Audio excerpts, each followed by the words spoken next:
സംസ്ഥാനത്ത് ആദിവാസി സമൂഹം കനത്ത ദുരിതമാണ് അനുഭവിക്കുന്നതെന്നും UDF സർക്കാർ ഉണർന്നു പ്രവർത്തിക്കണമെന്നും ആദിവാസി ഐക്യവേദി സംസ്ഥാന കമ്മിറ്റി വാർത്താസമ്മേളനത്തിൽ ആവശ്യപ്പെട്ടു. സംസ്ഥാനത്ത് നടപ്പിലാക്കിയ അതിദാരിദ്ര്യമുക്ത കേരളം പദ്ധതിയെക്കുറിച്ച് കൊട്ടിഘോഷിക്കുമ്പോഴും സംസ്ഥാനത്തെ ആദിവാസി സമൂഹത്തിന്റെ അവസ്ഥ ഇതാണ്. ഗർഭിണികൾക്ക് പോഷകാഹാരം നൽകാനുള്ള ജനനി ജന്മരക്ഷാ പദ്ധതിക്ക് ഫണ്ടില്ല. മാസം 2000 രൂപ വെച്ച് 18 മാസം നൽകേണ്ട ഈ തുക കേരളത്തിലെ ആദിവാസികളായ ഗർഭിണികൾക്ക് ലഭിക്കാതെ പോകുന്നു.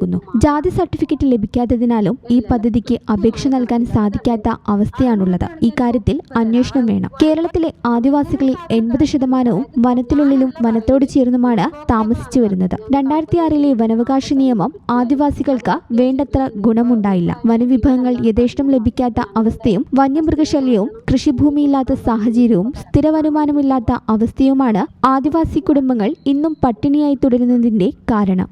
പക്ഷെ ഈ വനവിഭവങ്ങൾ ശേഖരിക്കുന്ന ആദിവാസികളെ ടൗണിലേക്ക് പുനരധിവസിപ്പിച്ച അത് നടക്കുന്ന കാര്യമല്ല. അത് അവരുടെ ജീവിത രീതി വേറെയാണ്. അപ്പൊ അതിനനുസരിച്ചുള്ള തൊഴിൽ വനവിഭവങ്ങൾ തന്നെ ശേഖരിക്കാനും അത് നല്ല വിലയ്ക്ക് കൊടുക്കാനുള്ള സംരംഭങ്ങളെ സൃഷ്ടിക്കുക എന്നുള്ളതാണ്. മറ്റൊരു കാര്യം ഞങ്ങൾക്ക് തൊഴിൽ എന്ന് പറയുന്നത് കൂലിപ്പണിയാണ്. നമുക്കറിയാം, അന്യദേശ സംസ്ഥാന തൊഴിലാളികൾ വന്നതിന് ശേഷം ഇവിടെ അവർ വളരെ കുറഞ്ഞ കൂലിക്ക് പണിയെടുക്കുമ്പോൾ നമ്മളെ പോലുള്ള സാധാരണക്കാർക്ക് അതില്ല.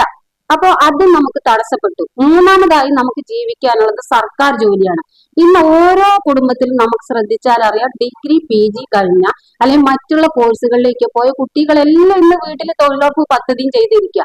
AAY കാർഡിൽ അരി, ഗോതമ്പ് ഉൾപ്പെടെ 35 കിലോ ലഭിക്കുന്നത് കേന്ദ്ര സർക്കാർ വെട്ടിച്ചുരുക്കുകയാണ്. മുൻ സർക്കാർ കഴിഞ്ഞ 10 വർഷം പട്ടിക വിഭാഗങ്ങളോട് അവഗണനയാണ് കാണിച്ചത്. പട്ടിക വിഭാഗങ്ങൾക്ക് സ്ഥിര വരുമാനം ലഭിക്കുന്ന തരത്തിൽ തൊഴിൽ സംവിധാനം ഏർപ്പെടുത്തണം. സർക്കാർ സംസ്ഥാന തലത്തിലും ജില്ലാ തലത്തിലും ഈ മേഖലയിലെ പ്രശ്നം പരിഹരിക്കാൻ സംഘടനാ പ്രതിനിധികളുടെ